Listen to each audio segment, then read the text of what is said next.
Bapak Ibu, kami mengadakan program Bimbel P3K khusus untuk guru prioritas 2 dan 3 tahun 2024.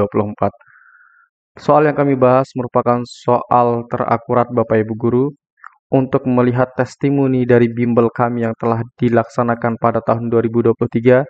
Bapak Ibu bisa membaca pada link yang kami sediakan pada deskripsi. Silahkan nanti Bapak Ibu cari teks yang seperti ini, testimoni bimbel P3K Guru 2023, klik link berikut. Nah, jadi Bapak Ibu silahkan memilih link yang mana saja bisa. Kemudian, dalam bimbel kami Bapak Ibu, kami membahas soal situational judgment test, itu sebanyak 6 pertemuan, kemudian manajerial 2 pertemuan, sosiokultural 2 pertemuan, wawancara 2 pertemuan. Kemudian untuk cara pendaftaran pada bimbel kami, silahkan Bapak Ibu ketik daftar PPPK Guru P2 P3, kirim ke WhatsApp kami di 081803 358 023. Nanti kami ada pertemuan tatap muka langsung Bapak Ibu sebanyak 12 kali pertemuan melalui Zoom meeting. Fasilitas yang Anda dapatkan nanti ada 12 pertemuan, gratis e-book, gratis e-modul pembahasan soal, kemudian gratis tryout, gratis 12 video rekaman bimbel. Bimbel ini bisa diikuti oleh seluruh peserta dari guru PAUD, SD, SMP, SMA, dan juga SMA, SMK. Ini juga bagi seluruh guru Bapak Ibu guru tanpa terkecuali, mau itu PAI, bahasa Indonesia, bahasa Inggris, bahasa Jawa, dan seterusnya. Kemudian, bimbel ini kami laksanakan nanti pada bulan April, kemungkinan di minggu setelah kita lebaran Bapak Ibu. Kami rencanakan kemarin di minggu pertama, tetapi kami pertimbangkan akhirnya nanti kita akan laksanakan pada setelah lebaran. Kemudian, biaya pendaftarannya hanya 200.000, itu untuk mengakses semua fasilitas yang kami berikan. Tidak ada tambahan biaya lagi. Baik, Assalamualaikum warahmatullahi wabarakatuh. Bapak Ibu yang kami hormati, pada kesempatan kali ini kita akan bahas soal SJT, kemudian wawancara dan juga soal manajerial, agar kita pelajari bersama Bapak Ibu untuk persiapan diri kita nanti menghadapi tes P3K pada tahun 2024 ini. Walaupun semuanya dipastikan akan mendapatkan NIP untuk yang ikut tes, tapi nanti Bapak Ibu akan dibagi menjadi 2 bentuk P3K. Ada P3K paruh waktu dan juga P3K penuh waktu. Tentu untuk kesejahteraan atau pembagian gajinya berbeda-beda Bapak Ibu. Lebih untung yang P3K penuh waktu. Nah, Bapak Ibu kalau ingin mendapatkan gaji yang sesuai dengan tahun 2023, Bapak Ibu harus mendapatkan nilai atau mendapatkan rankingan nanti. Nah, oleh sebab itu kita harus mempersiapkan diri dengan cara belajar. Baik Bapak Ibu, kita langsung saja baca soal yang pertama terkait dengan soal SJT. Jika Anda memilih media dalam pembelajaran, maka harus mempertimbangkan titik-titik. Apakah A. Kesesuaian media dengan tujuan, materi, dan perkembangan siswa. B. Kecanggihan media dengan tujuan, materi, dan perkembangan siswa. C. Kesesuaian media dengan paradigma pembelajaran di sekolah. Yang D. Kelengkapan dan kualitas media mencakup kecanggihannya. Kemudian yang E. Menyenangkan bagi seluruh peserta didik. Kalau kita lihat secara eh, dasarnya Bapak Ibu, maka pilihan jawaban dari A, B, C, D, E ini semuanya benar ya. Tetapi kita akan menentukan mana yang paling tepat ketika nanti kita sebagai guru di dalam memilih media. Nah, media pembelajaran yang kita gunakan Bapak Ibu, yang kita bawa ke dalam kelas kita, itu harus kita pertimbangkan berdasarkan apa? Untuk jawaban yang A, kesesuaian media dengan tujuan. Nah, dipertimbangkan dengan tujuan pembelajarannya. Nah, kalau misalkan nanti kita menggunakan media pembelajaran yang tidak sesuai dengan tujuan pembelajarannya, maka itu percuma Bapak Ibu, tidak akan bisa mengantarkan materi atau tujuan pembelajaran yang akan disampaikan oleh media tersebut. Jadi media tersebut tidak ada fungsinya kalau tidak sesuai dengan tujuan pembelajaran. Begitu juga kalau tidak sesuai dengan materinya serta perkembangan siswa. Jadi, media yang kita gunakan itu harus sesuai dengan tujuan, materi, dan perkembangan siswa. Nah, kalau kita menggunakan pertimbangan perkembangan siswa, Bapak Ibu, artinya nanti misalkan kalau siswa pada SD, maka media yang digunakan itu bisa menggunakan media nyata atau menggunakan video dan gambar. Kenapa? Kalau di SD itu lebih baik menggunakan media nyata karena pada siswa SD itu masih pada perkembangan tahap operasional konkret. Jadi berpikirnya itu harus terkait dengan benda konkretnya atau setidaknya miniatur atau dioramanya. Nah, maka jawaban A ini kita akan simpan. Kemudian untuk jawaban B, kecanggihan media dengan tujuan, materi, dan perkembangan siswa. Nah, kalau hanya dipertimbangkan karena kecanggihannya saja, tetapi kalau nanti medianya itu tidak sesuai dengan tujuan, maka kecanggihannya itu percuma kita gunakan media tersebut, Bapak Ibu. Jadi, pertimbangan pentingnya adalah harus sesuai, ya. Jadi, bukan karena kecanggihan. Oleh sebab itu, untuk pilihan jawaban B, kita akan eliminasi. Kemudian untuk jawaban C, Bapak Ibu, kesesuaian media dengan paradigma pembelajaran di sekolah. Nah, kesesuaian media dengan paradigma pembelajaran ini tidak terlalu bagus Bapak Ibu ya. Jadi, pertimbangan kita menggunakan media tersebut ya harus sesuai dengan tujuan, materi, dan juga perkembangan siswa. Maka jawaban C ini kita eliminasi saja.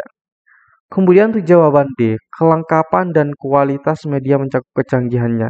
Nah, ini juga salah. Percuma nanti lengkap medianya, tetapi tidak sesuai dengan materi yang akan diajarkan, tujuannya, serta perkembangan peserta didik, maka itu percuma kita gunakan medianya, Bapak Ibu.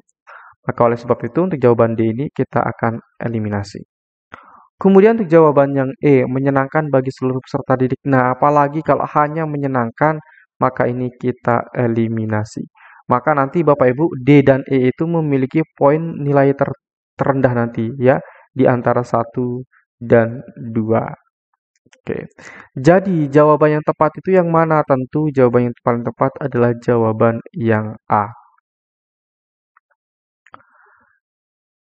Nah, Bapak Ibu, jangan lupa untuk mengikuti bimbel P3K yang kami selenggarakan, terkhusus bagi Bapak Ibu yang mengajar atau guru prioritas 2 dan 3 tahun 2024 ini.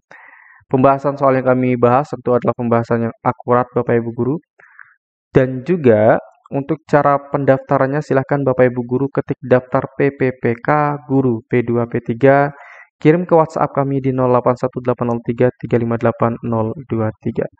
Untuk hasil dari bimbel kami Bapak Ibu guru 78,7% itu mendapatkan NIP P3K tahun 2023. Artinya mereka PL atau prioritas dan juga lulus ya, passing grade dan juga lulus atau memenuhi peringkatnya. Nah, kemudian soal yang kami bahas Bapak Ibu guru itu mudah dipahami oleh peserta kami. Oleh sebab itu Bapak Ibu, silahkan bisa mengikuti bimbel kami, persiapan dengan kami di dalam belajarnya. Baik, kita lanjutkan ke soal berikutnya, yaitu soal wawancara Bapak Ibu. Selain bimbel, kami Bapak Ibu juga menyediakan buku fisik yang Bapak Ibu bisa beli di toko Shopee kami Marumat. Link pembelian ada di deskripsi ya. Nanti silakan Bapak Ibu baca, silakan linknya ada di sana. Baik, kita bahas soal wawancara di sini. Ada suatu masalah sehingga ruangan kerja Anda sedang dalam keadaan tidak nyaman. Sikap Anda adalah titik-titik. Apakah A, tidak masuk kerja sampai situasi nyaman kembali, lapor kepada pimpinan agar suasananya dibuat senyaman mungkin, Yang C bekerja maksimal meskipun dalam suasana yang tidak nyaman. Yang D pindah ke ruangan sebelah yang saya rasa nyaman. Nah, jawaban yang paling tepat itu yang mana Bapak Ibu? Nah, ketika di dalam soal wawancara Bapak Ibu, itu yang diminta adalah terkait dengan integritas. Apa itu integritas? Integritas adalah tidak melakukan sesuatu yang tercela, bersikap jujur, tidak korupsi, kemudian juga melakukan sesuatu sesuai dengan nilai dan juga normanya. Itu artinya integritas. Itulah yang ukur nanti di soal wawancara. Baik, kita fokus kepada pertanyaan di sini. Ketika ada suatu masalah sehingga ruangan kerja Anda sedang dalam keadaan tidak nyaman, sikap Anda bagaimana? Nah, dalam keadaan apapun Bapak Ibu, ketika kita bekerja, maka kita harus fokus pada pekerjaan kita. Kita harus melakukan pekerjaan kita itu sesuai dengan nilai atau peraturan yang diberikan oleh perusahaan tempat kita bekerja, baik itu di negara, di perusahaan, dan lain sebagainya. Baik, kita lihat untuk pilihan jawaban A. Ketika tidak nyaman, bagaimana sikap kita? A. Tidak masuk kerja sampai situasi nyaman kembali. Otomatis kalau Bapak Ibu tidak masuk kerja, maka Bapak Ibu tidak dikatakan memiliki integritas. Nah, berarti di sini Bapak Ibu menyalahi nilai yang berlaku pada perusahaan atau pada tempat Anda bekerja, yaitu misalkan di sini karena bolos, bolos itu kan tidak sesuai dengan nilainya. Berarti di sini tidak berintegritas. Kemudian untuk jawaban B, lapor kepada pimpinan agar suasananya dibuat senyaman mungkin. Nah, untuk jawaban B ini, Bapak Ibu melakukan laporan kepada pimpinan. Nah, yang B ini kita simpan terlebih dahulu ya. Kemudian jawaban C, bekerja maksimal meskipun dalam suasana yang tidak nyaman. Nah, dalam keadaan apapun Bapak Ibu itu bekerja ya semaksimal mungkin. Nah, faktor ketidaknyamanan misalkan karena ruang kerja yang tidak teratur dan lain sebagainya itu adalah faktor tantangan kita. Maka apapun yang ada di dalam tempat kita bekerja, kita harus tetap berusaha semaksimal mungkin di dalam bekerja. Karena suatu perusahaan atau nanti Bapak Ibu sebagai P3K, tentu negara ingin memperkerjakan orang-orang yang benar-benar bekerja semaksimal mungkin. Tidak mungkin akan memilih pekerja yang datang bekerja seadanya. Kemudian cepat menyerah begitu ketika ada situasi yang tidak nyaman. Nah, maka jawaban C ini kita akan simpan. Kemudian untuk jawaban D, pindah ke ruangan sebelah yang saya rasa nyaman. Nah, ini kurang tepat Bapak Ibu. Ya, jadi nanti pilihan jawaban yang poinnya tinggi itu nanti ada di jawaban B dan jawaban C. Tetapi untuk soal ini, yang paling tinggi poinnya adalah pada jawaban C. Pada posisi apapun, kita harus bisa bekerja maksimal Bapak Ibu ya, karena kita sebagai P3K ataupun sebagai pekerja nanti yang diminta adalah kita harus bisa bekerja semaksimal mungkin. Kita lanjut ke soal manajerial Bapak Ibu. Seorang rekan kerja selalu mengikuti semua perintah atasan. Dia sering mendapat fasilitas atau kemudahan dari atasan. Anehnya, dia selalu mengeluh dan menceritakan kejelekan atasannya bila tidak sedang bersama. Menurut Anda itu bagaimana? Apakah A, Anda juga termasuk orang yang sulit mengatakan tidak pada pimpinan? Yang B, memahami karena bawahan sering kelelahan mengerjakan tugas pimpinan bawahan? Ini kita coret ya. Yang C, seorang mengambil keuntungan dari kedekatan dengan pimpinan untuk menyingkirkan rekan kerja lain. Yang D, saya berprinsip untuk tidak mencampuri pilihan hidup orang lain. Nah, di sini Bapak Ibu, ketika Anda dihadapkan dengan orang yang selalu mengikuti semua perintah atasan, tetapi ternyata orang tersebut sering menjelekkan atasannya. Ya, berarti di sini pekerja tersebut itu pandai menjilat ya. Di tempat lain dia jelekkan atasannya, di depan atasannya dia selalu patuh terhadap apa yang dikatakan oleh atasannya sehingga dia mendapatkan fasilitas atau kemudahan dari atasannya. Nah, bagaimana kita menyikapi sikap yang jelek kepada rekan kerja kita ini, apakah kita laporkan ataukah akan kita adukan kepada pimpinan atau bagaimana? Nah, di dalam soal manajerial itu ada juga yang dinilai yang namanya integritas juga Bapak Ibu ya. Dan juga bagaimana kita memanajemen suatu pekerjaan.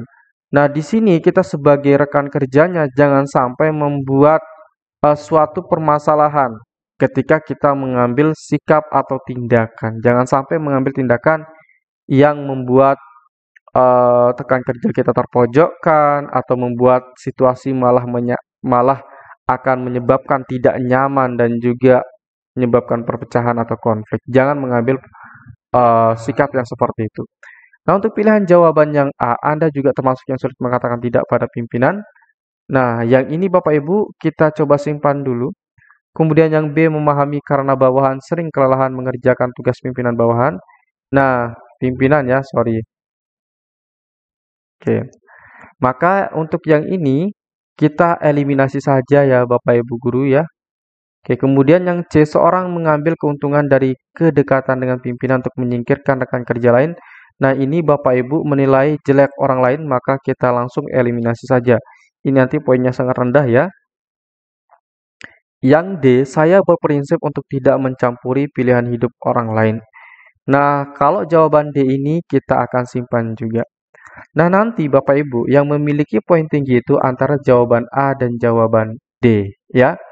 Nah, karena di sini terkait dengan kita tidak mau adanya perpecahan, adanya masalah di tempat kita kerja, maka sebaiknya kita tidak boleh mencampuri pilihan hidup orang lain. Kita harus fokus pada pekerjaan kita, ya. Karena di sini yang kita diminta tanggapi adalah terkait dengan rekan kerja kita, Bapak Ibu. Maka jawaban yang paling tepat adalah jawaban yang D dengan poin 4. Baik, Bapak Ibu, itu saja yang dapat kami sampaikan. Mungkin ada Bapak Ibu yang ingin membeli buku Sukses P3K Guru Prioritas 2 dan 3 tahun 2024, silahkan Bapak Ibu Guru bisa beli melalui toko Shopee kami di Marumat dengan link pembelian ada di deskripsi ya. Baik Bapak Ibu, itu saja yang dapat kami sampaikan. Sekian dan terima kasih. Assalamualaikum warahmatullahi wabarakatuh.